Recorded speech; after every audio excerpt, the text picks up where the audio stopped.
کہ اللہ کی طرف سے سخت امتحان ہوتا ہے. یہ حکم آیا حیثیت کے خلاف، ایک مثال. دوسرا حکم آتا ہے جذبے کے خلاف. ہمارا جذبہ تو یہ تھا، ہمارا جذبہ تو یہ تھا، ہمارا جذبہ تو یہ تھا. انبیاء علیہ السلام کے جذبے ہوتے ہیں. ایک جذبہ ہوتا ہے نبیوں کا کہ اولاد ہو. اس زمانے میں بڑے بڑے تاجر، بڑے بڑے زمیندار وہ اولاد چاہتے ہیں اپنے مال اسباب کی حفاظت کے لیے کہ اگر بیٹا نہیں ہے تو مال غیروں میں جاوے گا. ہاں مزاج یہی ہے کہ اولاد چاہیے. کہیں کے لیے کہ بہت مال ہے. انبیاء علیہ السلام اللہ تعالیٰ سے اولاد کے طالب ہوتے ہیں اس امانت کی حفاظت کے لیے جو اللہ کے یہاں سے لے کر آئے ہیں. یرثنی ویرث من آل یعقوب، اے اللہ ایسی اولاد دے جو ہماری اوپر سے آنے والی امانت کی آگے حفاظت کرے. تو شاہد ہوتی ہے اولاد کی نبیوں میں. زکریا علیہ السلام نے اللہ سے اولاد چاہی اس زمانے میں جب ان کی عمر 120 سال کی تھی، بیوی کی عمر 90 سال کی تھی. اللہ نے اولاد دی، اللہ نے اولاد دی. جی ہاں، ان کی عمر 120 سال، بیوی کی عمر 90 سال. جی ہاں، اللہ کے سامنے پیش کر دیا اپنے آپ کو. اس پیش کرنے کا مطلب یہ نہیں تھا کہ اب یہ کام ہو نہیں سکتا. پیش کرنے کا مطلب یہ تھا کہ تو اس کا محتاج نہیں ہے. اس کا محتاج نہیں ہے. میں تجھ سے مانگ کر کبھی نامراد نہیں ہوا. میں تجھ سے مانگ کر کبھی نامراد نہیں ہوا. مجھے یقین ہے کہ تو مجھے بڑھاپے میں اولاد دے گا.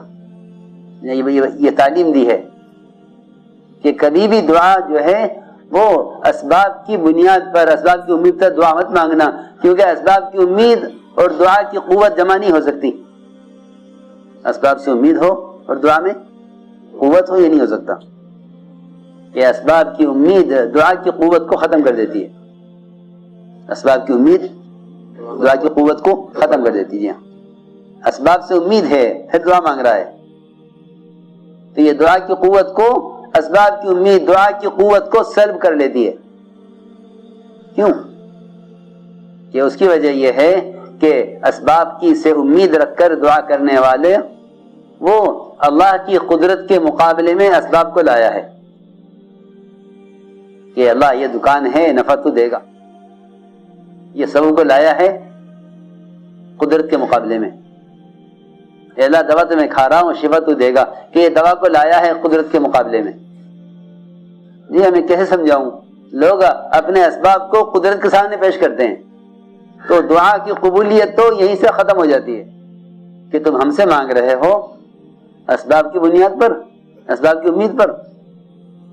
زکریا علیہ السلام نے اولاد مانگی ہے، اب اسباب بالکل ختم ہو گئے. جی ہاں، کہ میری ہڈیاں کمزور ہو چکی ہیں اور بال سفید ہو چکے ہیں. جی ہاں، میری بیوی پوری طرح بانجھ ہو چکی ہے، 90 سال کی عمر ہے، لیکن میں تجھ سے مانگ کر کبھی نامراد نہیں ہوا.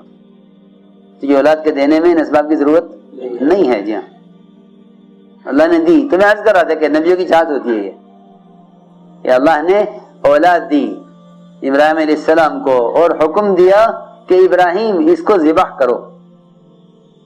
یہ سخت امتحان ہے، سخت امتحان.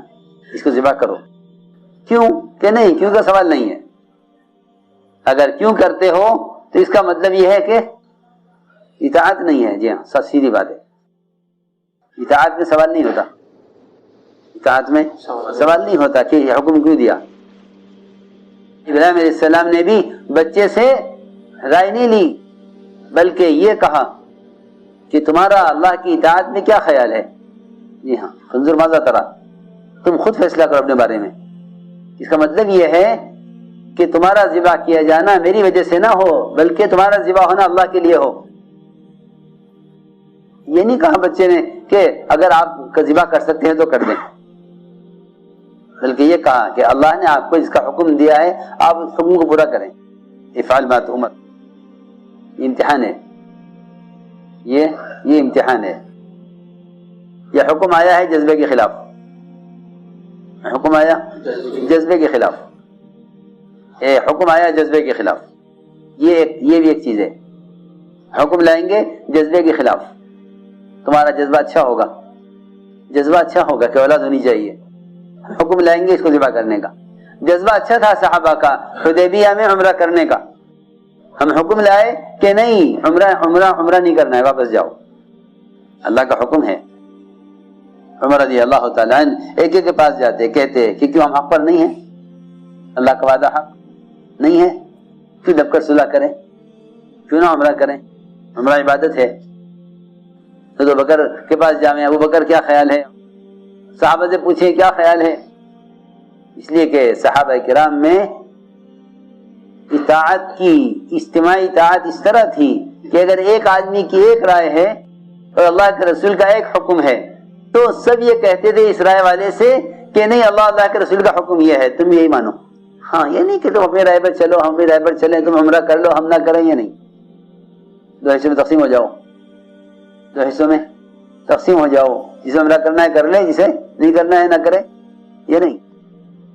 یعنی اللہ کا امر یہ ہے, چلو واپس. جی ہاں, صحابہ کرام فرماتے تھے کہ تم تو فتح کہتے ہو مکے کے پر حملہ کرنے کو, ہم فتح کہتے ہیں حدیبیہ کو. ہم فتح کہتے ہیں حدیبیہ کو. جی ہاں, کہ اطاعت میں فتح ہے, اطاعت میں فتح ہے. جذبے کا پورا کرنا اطاعت نہیں ہے, جذبے کو چھوڑنا اطاعت ہے. جذبے کو چھوڑنا اطاعت ہے. ہاں, جذبہ یہ ہے کہ عمرہ کریں, حکم یہ ہے کہ چھوڑ دو, کہ ہم چھوڑ دیں گے, ہم چھوڑ دیں گے. جی ہاں, عمرہ چھوڑ دیا, دب کو صلح کر لی, عمرہ چھوڑ دیا. جی ہاں, یہ چھوڑ دیا, یہ دب کر صلح کی, عمرہ چھوڑ دیا. ہاں, اللہ تعالیٰ نے اس پر فتح دی. مثال دے رہا ہوں, موقع ہے اطاعت کے. ایک عورت وہ طواف کیا کرتی تھی بیت اللہ کا, اور اس کو جذام کی بیماری تھی. جذام, کوڑ کا مرض, ہاتھوں میں پیروں میں زخم, زمین میں گھسٹ گھسٹ کر بیت اللہ کا طواف کرتی تھی. عمر رضی اللہ تعالی عنہ نے اس کو طواف کرنے سے روک دیا, طواف کرنے سے روک دیا. جی ہاں, میں اللہ کی بندی طواف چھوڑ دے, لوگوں کو اذیت نہ دے, تیری وجہ سے طواف کرنے والوں کو جو ہے تکلیف ہوتی ہے. تو اس نے طواف چھوڑ دیا, طواف کرنا چھوڑ دیا. حالانکہ طواف کا کتنا جذبہ ہوگا جو اس بیماری کے ساتھ طواف کرے. چنانچہ عورت نے طواف چھوڑ دیا, گھر بیٹھ گئی.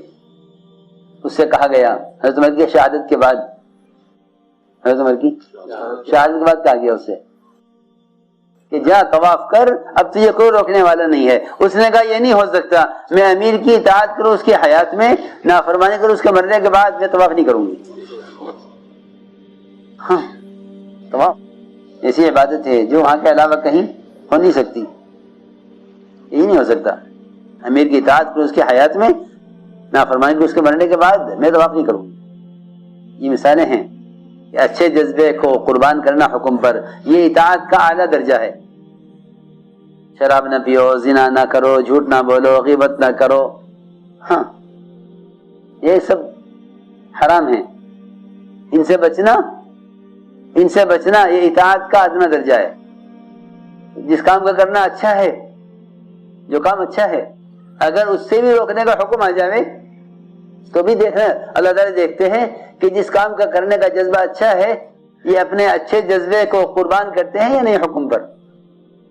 یہ تھی بات, یہ ہے بات کہ اچھے جذبے کو حکم پر قربان کرنا اطاعت کا اعلیٰ درجہ ہے, اطاعت کا اعلیٰ درجہ ہے. جی ہاں, اسے بھی آزمائیں گے کہ ان کے اندر اطاعت کتنی ہے, کہ اگر اب ان کو کسی اچھے کام سے روک دیں تو یہ باز آتے ہیں یا نہیں. تو میں نے عرض کیا یہ حکم آئے گا جذبے کے خلاف. جذبہ اچھا ہے مگر حکم آئے گا جذبے کے خلاف. دیکھیں کہ ہماری بات مانتے ہیں یا اپنے جذبے کو پورا کرتے ہیں. پہلے ایک حکم آئے گا معمول کے خلاف, حکم آئے گا معمول کے خلاف. ایک معمول چل رہا اسی کام کا, معمول چلتے چلتے حکم آئے گا اچانک کہ اب یوں نہیں, اب یوں کرنا ہے. ہم دیکھنا چاہتے ہیں کہ کون نبی کی اطاعت کرتا ہے, کون اطاعت نہیں کرتا. سنو, حکم آئے گا معمول کے خلاف. صحابہ نماز پڑھتے تھے آپ کے ساتھ بیت المقدس کی طرف, ادھر بیت المقدس کی طرف. حکم آ گیا نماز کے دوران کہ آپ رخ پھیر لیجئے بیت اللہ کی طرف. ہاں اچانک حکم, نماز کے درمیان میں حکم, ظہر کی نماز ہو رہی تھی تو آپ کے صحابہ پلٹ گئے فوراً. ایک صحابی نے دیکھا, وہ جا کے اعلان کر دیا محلوں میں, مسجدوں میں کہ سن لو قبلہ بدل گیا. تو جو جو نماز میں تھے اس وقت وہ سب ایک اعلان پر سب پھر گئے قبلے سے فوراً, بیت المقدس سے بیت اللہ کی طرف. اتنی تاخیر بھی نہیں کی کہ بھائی عصر سے ادھر پڑھ لیں گے, ابھی تو پڑھنے دو. کہ نہیں, حکم آ گیا. کیا ہے یہ حکم اس لیے لائے ہیں تاکہ ہم دیکھیں کون جگہ اتباع کرتا ہے کون نہیں کرتا. کہ ہم اس لیے حکم لائے ہیں کہ ہم دیکھنا چاہتے ہیں من یتبع الرسول ممن ينقلب على عقبیہ, کہ کون جگہ اتباع کرتا ہے اور کون اتباع نہیں کرتا. یہ دیکھنے کے لیے ہم حکم اس طرح لائے نماز کے دوران. اور صحابہ پلٹ گئے فوراً. یہ مثالیں ہیں کہ حکم آئے گا معمول کے خلاف.